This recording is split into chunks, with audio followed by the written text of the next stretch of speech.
Right. Hello. So, this is another one of my my elongated reviews, separate reviews.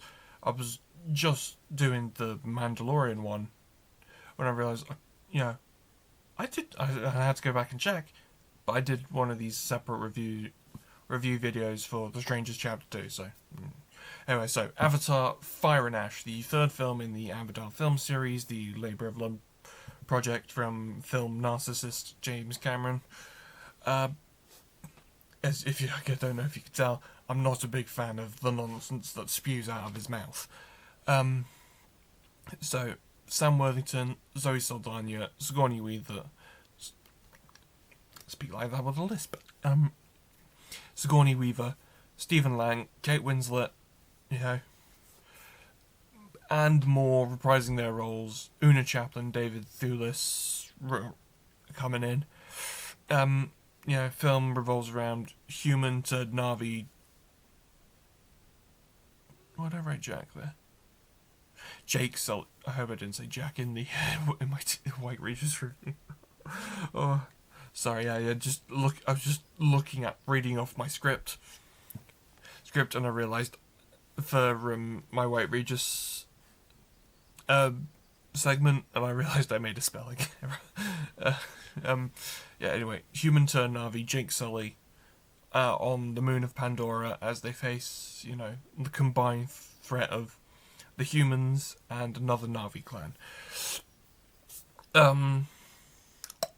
So Avatar is one of those films that, it's the highest grossing film of all time. But I think, weirdly, it's still very niche. Like,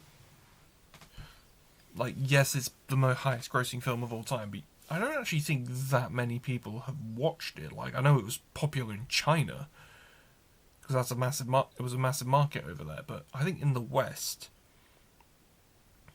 I think people probably watched it once and then forgot about it, and then probably the same with the sequels, or at least Way of Water, because that grossed $2 billion. But yeah, I think Avatar's, I think Avatar really seems like this very amateur. Digging into my leg. It seems like this is a very niche sci-fi film from nearly 20 years ago now. Avatar is nearly 20 years old. That really makes me feel old, because that came out in my lifetime. But yeah, I like the first Avatar film. I think it's good. And then, 13 years later, Avatar Way of Water came out, long awaited and, just plain long sequel. I just think, like, it's like, say, Avatar was a TV miniseries from, say, your child. Say, Avatar was a TV miniseries that, people for a couple years afterwards were clamoring for a continuation for. And then a decade passes and you're just like, you don't particularly care anymore. And then they come out with a continuation over a decade later, and it's just sort of like, like, why did you do this to that? Oh yeah, it's like the Watchmen movie, and then the Watchmen miniseries came out like a decade later. I digress. And then so Way of Water was over 3 hours long, I think. I wouldn't know off the top of my head without looking at the Blu-ray on my shelf. I could look on my phone, but I'm not going to. There'll be just be a minute of dead air. But yeah, I found Way of Water to be incredibly boring. I think you might remember. I think you might remember from my White Regis TV review from this time 3 years ago. Sorry, that was my calendar. From about this time 3 years ago. I barely remember because I haven't watched it since. that I think I gave it 3 stars. I was very nice. I was very kind to it. Because I was incredibly bored. Like I think the whole first half hour of Way of Water is just them, catching people up on what's happened in a decade.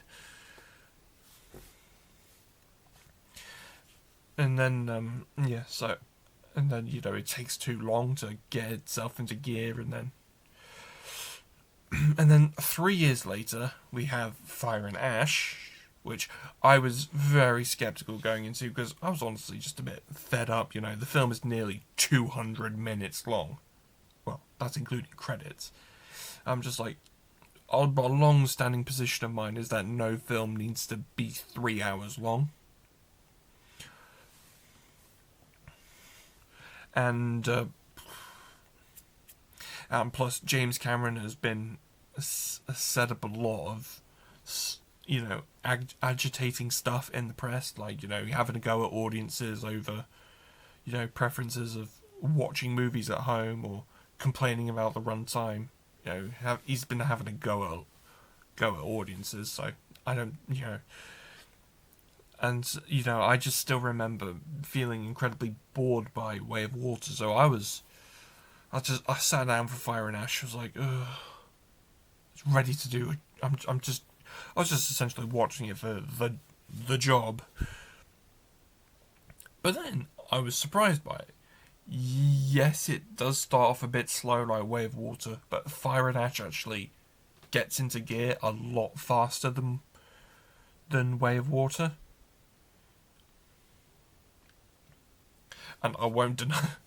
And, James Cameron's recently said that he wants to find a way to do the Avatar movies quicker and cheaper. And I'm just sat there watching the film going like, cut that scene, shorten that scene. Ian, do more of this stuff practically. It's like, in my head while I'm watching it, I'm like, I know instantly how this could be done cheaper and quicker. But yeah, I actually thought the film had some profound thematic depth. It was all about, stuff to do with nature, family, racism. The film actually has some good thematic depth. And I actually ended up liking Fire and Ash. I know there was a minute I paused it at, nearly the 2-hour mark because I had to go to the toilet. It was like, it feels like in the next half hour we should have been wrapping this for, they were just at the end of. No, they weren't at the end of Act 2. They were in the middle of Act 2. It was like, so it's an hour per act, which was very much what Way of Water felt like, but Fire and Ash felt like we should have been done with this by now. We should be way past this scene right in the third act. But I digress. And I think the visual world of Avatar will always stand out. It was this massive ahead of its time thing. 17 years ago. Now it's almost the visuals almost seem like the standard for sci-fi films. But I quite liked the visuals of Fire and Ash. I was thinking, I liked it, but it does feel like a proper conclusion. It feels like we're concluding something.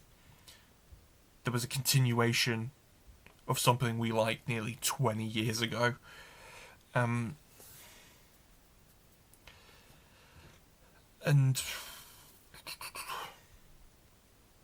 ultimately, it just, it feels like culturally it's run its course, but